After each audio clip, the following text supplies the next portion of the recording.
बिस्मिल्लाहिर्रहमानिर्रहीम। देखिए, आज का जो हमारा लेक्चर है वो है इलेक्ट्रिसिटी बेसिक पे, कि बिजली के बुनियादी असूल क्या हैं। पहले भी इस पर इलेक्ट्रिसिटी पर किया था, लेकिन उसमें बहुत सारी मेन चीज़ें नहीं आई।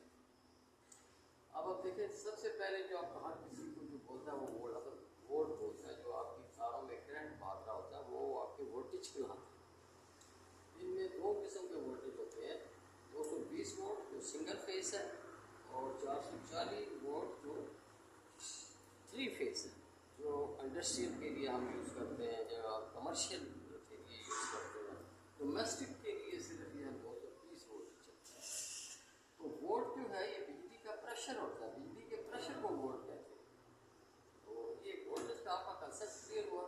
अब प्रेशर क्या चीज़ है? अगर बिजली के प्रेशर को वोल्ट कहते हैं तो प्रेशर को हम ई से जाहिर करते हैं।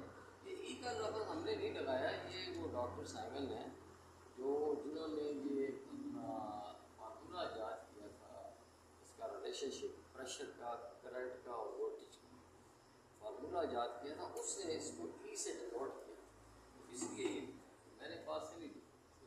प्रेशर को बढ़ाने से करंट बढ़ जाता है और प्रेशर को कम करने से करंट कम हो जाता है। सीधी सी बात है, जितना प्रेशर बढ़ाएंगे आपका करंट बढ़ जाएगा, जितना प्रेशर कम करेंगे आपका करंट कम हो जाएगा। दूसरी जो चीज़ बेसिक है वो आपको बहुत ही पता चलनी चाहिए, वो ये है एम्पेयर। वोल्टेज के बाद आपका एम्पेयर है। कई लोग एम्पेयर और इसको एक ही समझते हैं, लेकिन नहीं, ये और चीज़ है, ये क्वांटिटी है। करंट की मिकदार क्या है? क्वांटिटी ऑफ करंट, बिजली की मिकदार को एम्पेयर करते हैं। ठीक है, जितने भी आपका मीटर जो यूनिट भी बनाता है वो आपकी क्या होती है? एम्पेयर होती है। उसी से आपका बिल बनता है और आप पेमेंट करते हैं। सही है, तकरीबन ये एक यूनिट एक एम्पेयर करता है। दूसरी चीज़ें मुख्तलिफ एम्पेयर रहती है। आप देखें, अब आपका एसी है, एसी अगर 40 मिनट चलता है आपके घर में तो वो 1 यूनिट लेगा। पक्का जो है ये भी इसी तरह 4 घंटे तकरीबन चलेगा तो 1 यूनिट लेगा। ये फ़र्क आ जाता है। ठीक है, बहुत सी चीज़ों के अपने अपने ये करंट लेने के एम्पेयर हो जाता है। अब आ गया तीसरे नंबर पे वाट आता है। अब वाट क्या है? जो डिवाइस आप लगाते हैं, जैसे इस्त्री लगा दी, पक्खा लगा दिया, बल्ब लगा दिया और कोई भी बिजली से चलने वाली चीज़ लगा दी, उसकी जो ताकत है वो वाट कहलाती है, वो वाट कहलाती है। अब किसी भी डिवाइस की ताकत को वाट कहते हैं। तो अब तो आसान हो गया आपके लिए समझना ही।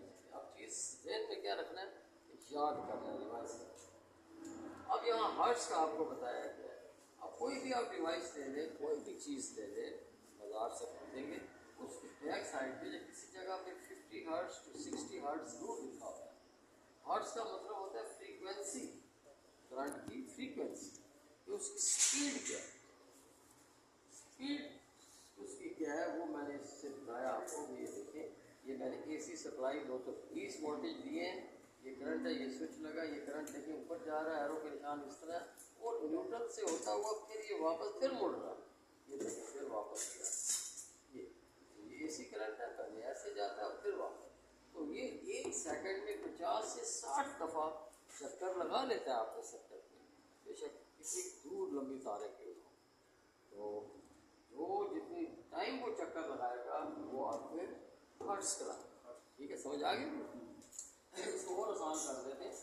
अब देखिए, अब कंडक्टर है। कंडक्टर सारी वो चीज़ें जिनसे करंट गुजर जाता है, उनके नाम मैंने लिखे हैं। क्या नाम है उनके? ये देखें, लोहा, तांबा, सोना, पत्थर, जितनी भी चीज़ें हैं जो धात की बनी हुई, धात की मेटल है, उनसे उन सबसे करंट। ठीक है, अब दूसरी इंसुलेटर है। इंसुलेटर वो चीज़ें जिससे करंट गुजर नहीं सकता, जैसे तार के ऊपर जो प्लास्टिक है PVC की, उससे तो करंट नहीं गुजरता, इसीलिए वो लगाइए ताकि आप हाथ में पकड़ लें, आपको करंट ना लगे।